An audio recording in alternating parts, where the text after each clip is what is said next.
Assalamualaikum warahmatullahi wabarakatuh. Di sini saya Zawa Nabila dari jurusan Manajemen Bisnis Syariah ingin menjelaskan tentang analisis statistika deskriptif. Di sini saya mendapatkan tugas UTS itu disuruh untuk menganalisis sebuah data dengan analisis statistika deskriptif. Oke, di sini kita pertama-tama saya akan menjelaskan bagaimana cara menganalisis data di Excel. Menganalisis mean, median, modus, max, min, range, varian, dan standar deviasi. Nah, di sini saya pertama-tama itu harus ada datanya dulu. Di sini saya menggunakan data dari Google Finance. Ini di sini tuh judul utamanya itu dolar terhadap rupiah Indonesia dari kurun waktu 29 September sampai 29 Oktober 2024. Nah, oke, kita balik lagi. Nah, di sini kan saya udah dapat 30 data. Udah saya masukin sini 30 data. Nah, sekarang gimana caranya kita mencari mean, median, modus, max, min, range, varian, sama standar deviasi. Nah, jadi itu cara nyari ini semua ini tuh ada dua cara. Ada cara yang gampang, ada yang cara cepat, dan ada juga yang ribet satu-satu gitu. Nah, kalau yang ini yang saya ini itu tuh pakai cara yang agak lama. Jadi itu dia tuh harus masukin satu-satu formula atau rumusnya. Nah, jadi sekarang kita cara yang pertama dulu, ini kita masukin satu-satu. Nah, formulanya itu, rumusnya ini itu, dia itu pakai ini.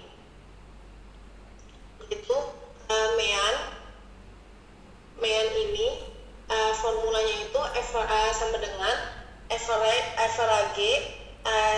buka kurung range yang mau kalian gunakan terus tutup kurung. Pokoknya itu habis itu kalau misalnya median itu yang average itu tinggal diganti jadi median. Terus kalau misalnya modus juga tinggal diganti mode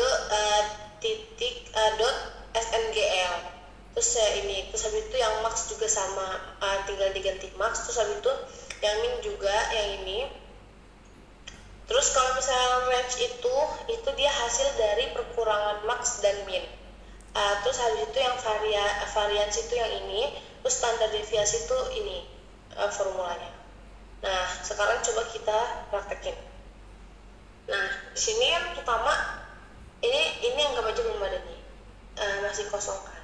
Nah, ini kosong. Nah, itu coba kita kan tadi rumusnya itu kan yang main itu kan average sama dengan average buka kurung. Ini range yang mau kalian pakai. Ini kan kalau aku kan makainya C5 sampai C35. Kalau yang aku pakai. Nah, terus habis itu tinggal tutup kurung, itu sekitar. Nah, jadinya ada hasilnya. Jadi kan sebelumnya begini kan, karena ada hasilnya. Terus yang median juga kayak gitu. Pokoknya sama aja dia, tinggal pilih range yang mau pakai kayak gini.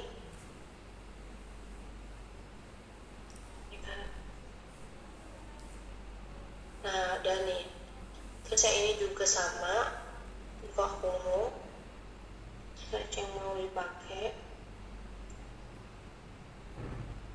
terus tutup kurung, enter. Terus yang max juga gitu, buka kurung, terus range-nya yang mau dipakai, nah terus tutup kurung, enter. Terus min juga.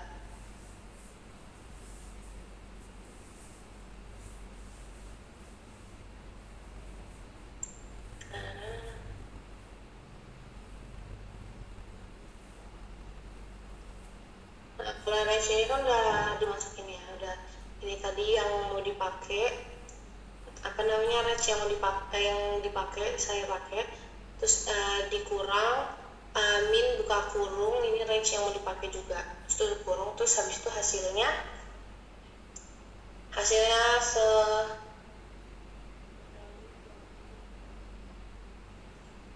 bentar, kesalahan.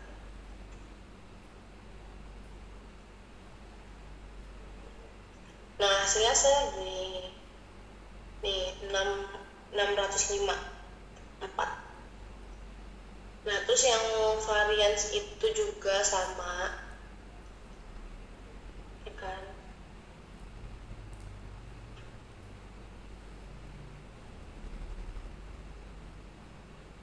ini sih, bentar.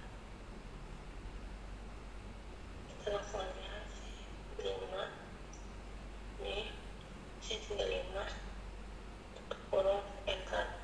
Nah kan kalau misalnya masukin hasilnya itu kan lama banget ya, kan kalau misalnya masukin hasilnya itu kan lama banget ya, kayak kalian tuh harus ngetik satu-satu, bener-bener satu, terus kalian blok lagi, kalian blok ini berapa kali coba, kayak ada 1, 2, 3, 4, 5, 6, 7,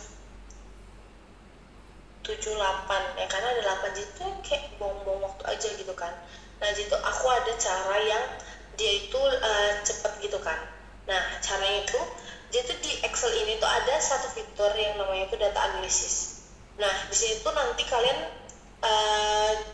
cuman mencet tombol doang, nanti akhirnya langsung bisa gitu, langsung ke jumlah semua, langsung ada hasilnya semua gitu kan, tanpa harus ya kalian kayak ketik-ketik kayak gini lah. Nah jadi oke, sekarang selanjutnya kita ke cara kedua yang cara simpel itu tuh pakai fitur yang di Excel itu, fitur data analisis. Nah jadi di sini kan kalau misalnya fiturnya itu dia ada di data ya kan. Nah terus nanti biasanya itu ada di pojok sini. Nah tapi karena di sini aku belum nge-onin fiturnya, nah kita di sini aku bakal ngasih tahu cara gimana nge-onin fiturnya itu. Nah pertama kita ke file dulu ya kan, ke file, terus ke option, terus habis itu nanti di option itu ada add ins ya kan. Nah pencet add ins, terus habis itu nanti di add ins itu ada kalian cari aja di analisis tolpak ya kan, pencet, terus nanti pencet go, ini go, pencet ya kan. Nah nanti ini bakal muncul kayak gini nih. Nah ya kan, nah nanti sini kalian fiturnya tuh yaudah tinggal centang analisis stok ini. Nah sebenarnya tuh ada banyak lagi ini kan, tapi karena kita mau gunain yang analisis ini, yaudah kita ini analisis tokpak, sampai itu kita kayak ini. Oke, tuh dari awal yang nggak ada sekarang ada kan. Nah oke, sekarang masuk ke caranya ya kan. Caranya tadi tuh di bagian kolom data ini, terus habis itu di bagian di paling pojok itu ada data analisis. Nah oke, kita pencet data analisis. Nah nanti di sini ada deskriptif statistika, di situ banyak banget fiturnya ya kan, kalian bisa gunain aja yang kalian butuhkan. Nah di sini karena kita itu statistika deskriptif, jadi kita pakai ini, terus pencet ini, terus oke. Nah di sini range-nya itu, nah kalian range-nya itu di blok aja yang mau kalian pakai. Itu range-nya itu dari sini sampai sini ya kan, terus tinggal di enter.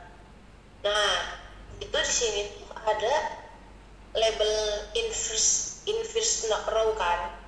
Nah karena dari awal aku cuman dari sini doang tabelnya, nggak dari awal ini, jadi tuh kita nggak usah nyentang ini gitu, nggak perlu gitu kan. Nah jadi selanjutnya pencet yang ini, output range. Nah ya kan, terus habis itu ituin lagi range barisan tabel yang mau dipakai, data-data yang mau dipakai di blok, terus habis itu di enter. Nah udah Kalau saya ntar kalian ke ini ke subject. Nah akhirnya kalian pencet summary statistik, ya kan. Udah kayak gini, tinggal oke. Salah. Oh ya ini bener dah, ya kan.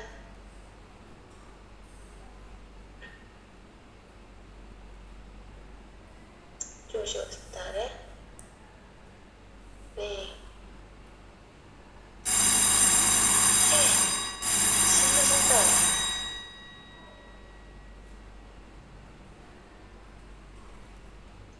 Ada yang ini deh.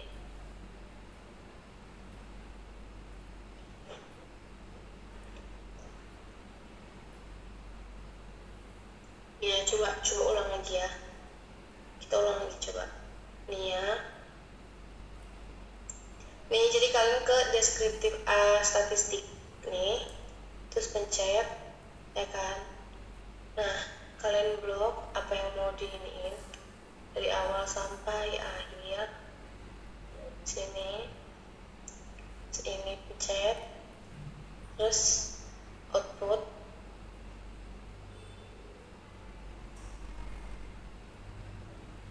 Nah di sini itu, kan kita pencet output ini ya, output range kan.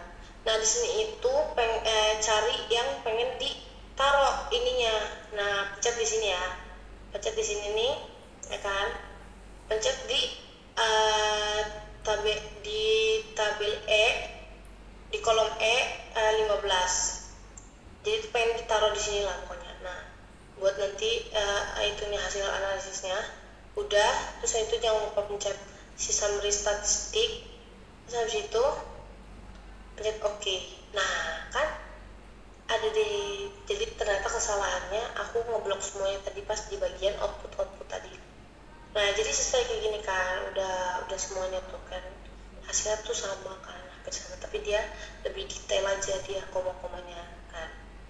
Nah inilah cara yang simpelnya, ya kan. Nah selanjutnya di sini aku bakal hitung probabilitasnya data-data ini, yaitu pakai data distrik sama data continue, dua data ini. Nah kalau misalnya data distrik ini, dia tuh rumusnya tuh ini. Nah rumus probabilitas data distrik itu dia jumlah kejadian yang diinginkan dibagi total kejadian. Jadi di sini tuh kayak pengen dilihat peluangnya gitu kan. Jadi tuh di situ kayak nanti deh aku kasih tahu contohnya. Sampai itu, nah kedua ini rumus probabilitas data continue, ya kan, ini rumusnya. Nah jadi tuh di sini kayak ya udah P buka kurung nilai A yang mau dipakai ini, terus kurang sama dengan X kurang sama dengan nilai B ditutup kurung sama dengan P buka kurung nilai A dikurang mu atau mean, ya kan. Terus habis itu dibagi sama sigma atau standar deviasi data. Nah terus habis itu tutup kurung sama dengan saya kurang sama dengan Z kurang sama dengan B kurang ini munnya itu atau mean, terus dibagi sama sigma tutup kurung. Nah ini yang tadi itu, ya kan. Nah terus kita masuk ke soalnya. Nah pertama soalnya ini tentang rumus probabilitas data distrik. Di sini tuh aku ngambil modus ini kan nilai yang terus berulang kan, lebih banyak berulang gitu kan, di antara 31 data tadi yang aku tunjukin. Di antara 31 data ini, ya kan, dari data yang ini 31 ini, nah yang 15.650 ini yang lebih sering keulang gitu loh, ketulis lagi gitu, ya kan. Makanya dia di sini disebut karena paling banyak gitu kan, paling banyak di antara yang lain gitu kan. Nah, jadi di sini kita pakai modus yang 15.650 ya kan. Nah, dia tuh muncul sebanyak 3 kali dari total 31 data. Nah, untuk menghitungnya itu di sini kita pakai rumus yang ini, jumlah kejadian yang diinginkan dibagi total kejadian ya kan. Nah, contohnya di sini munculan 15.650 ini kan ada 3 kali ya kan. Itu kan jumlah kejadian diinginkan sama dengan kemunculan 15.650 ya kan. Nah, sama dengan itu 3 ya kan, 3 kali itu. Nah, total kejadian atau jumlah data itu tuh jumlah data seluruhnya 31 ini, jumlah data seluruh yang tadi itu yang aku pakai itu seluruhnya ada 31 data. Nah, ya udah tinggal 3 dibagi 31. Hasilnya itu 0,0968. Nah,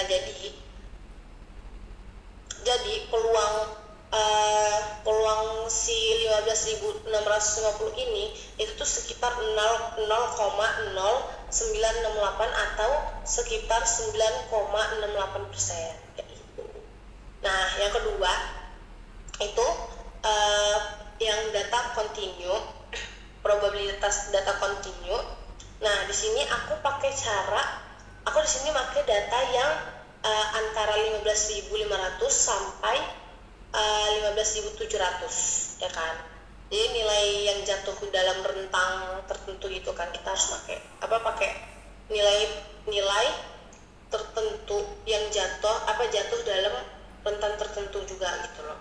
Nah, di sini tuh aku pakai yang 15.500 dan 15.700. Nah, caranya itu di sini kita membutuhkan meannya itu kan tadi 15.560 ya kan, 0,26. Terus habis itu sama kita butuhin juga standar deviasi atau sigma. Di sini tuh ada 161,24 ya kan.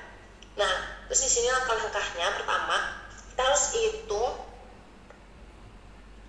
Z-score-nya. Nah, Z-score itu di sini 2 kali gitu kan. Nah, pertama itu Z-score di bawah 15.500. Nah, ini rumusnya nih caranya. Ya kan. Nah, ini di sini pokoknya rumusnya itu Z sama dengan X dikurang mean dibagi sama standar deviasi. Nah, terus hasilnya udah jadinya gini, 15.500 dikurang 15.560,26 dibagi 161,24. Nah, itu sama dengan min 0,373 ya kan. Nah, terus kalau misalnya yang Z-score di atas 15.700 itu dia itu di sini pakai rumus yang sama tadi. Nah, terus dia tuh masukin kan yang 15.700 dikurang 15.560,26 terus dibagi 161 dibagi 0,24. Nah, hasilnya itu 0,868 hasilnya ini. Nah, terus di sini itu kita harus cari peluangnya. Itu peluang dari Z-score, 2 Z-score yang tadi. Nah, cara carinya itu kita pakai tabel distribusi normal atau kalkulator statistika. Nah, jadi di sini tuh udah dikasih tahu kalau misalnya yang Z-score di bawah 15.500 itu kan awalnya kan hasilnya min 0, ya kan. 0,3773 ya kan. 373. Nah, terus habis itu tapi hasil dari kalkulator statistika itu sekitar 0,354 ya kan. Nah, terus yang ini juga yang Z-score batas atas 15.700 ini yang awalnya 0,868 itu tuh jadi setelah ditentuin lagi pakai kalkulator statistik. Nah, itu tuh sekitar 0,807. Nah, gitu. Nah, terus habis itu yang keempat itu caranya hitung selisih probabilitas, itu selisih antara dua ini ya kan. Nah, caranya adalah ini probabilitas yang Z-score batas atas ini ini dikurang sama ini gitu kan. Nah hasilnya itu 0,453. Nah jadi bisa disimpulkan bahwa probabilitas nilai ini itu rentang 15.500 hingga 15.700 itu ada sekitar 0,453 atau sekitar 45,3% kayak gitu. Nah jadi gimana, udah paham belum? Jadi semoga penjelasan dari aku ini bisa bermanfaat buat kalian, buat penonton. Dan maaf kalau misalnya ada penjelasan yang berlebih-lebih atau kurang jelas atau gimana. Saya di sini Zahwa Nabila izin undur diri, dan terima kasih sudah menonton video penjelasan aku ini. Semoga kalian bisa sukses selalu dan aku juga bisa sukses dan lulus dari kampus tepat waktu. Dan segitu aja dari aku. Wassalamualaikum warahmatullahi wabarakatuh.